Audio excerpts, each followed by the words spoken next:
Happy New Year, Harvest Church. Welcome to 2023, a year of transition.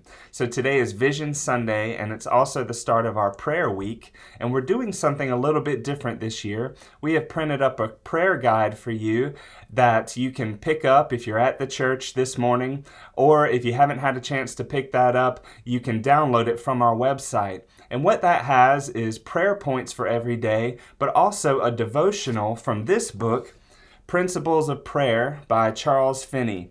Now, Charles Finney, he was an evangelist in the 1800s, part of the Second Great Awakening. About 500,000 people were converted to Christ under his ministry, a powerful preacher and a powerful man of prayer. So there's a lot that we can learn from him. This week, we're going to be focusing on the section on prevailing prayer. It says in James 5:16 that the effectual, fervent prayer of a righteous man avails much. And here's what Charles Finney says about prevailing prayer. He says, prevailing or effectual prayer is that prayer which attains the blessing that it seeks. It is that prayer which effectually moves God. The very idea of effectual prayer is that it affects its object.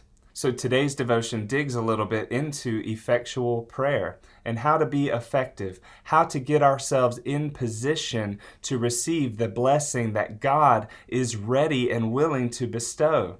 As Pastor Tad often says, without God we cannot, and without us He will not. It's not so much that we are waiting on Him, but He is waiting on us to get into position. And that is what effectual prayer does, is get our hearts in the right place to be able to ask and receive what the Lord wants to do in the earth. Today we're simply focusing on the word of the Lord for this year, a year of transition. Lord, how does that apply to me personally and also corporately as a church body? And so we want to pray for God's will to be done, for us to be ready to transition to where God wants us to be. Pastor Frank Harvey was with us recently for our fall conference in 2022, and he said that the Lord takes us from glory to glory. And so in order to be ready to go to glory, we've got to be willing to move from this glory that we've been in. That means transition. And so the Lord is getting ready to transition you personally as well as all of us corporately. Let us, through prayer, get ourselves in position to move where He wants us to move. God bless you.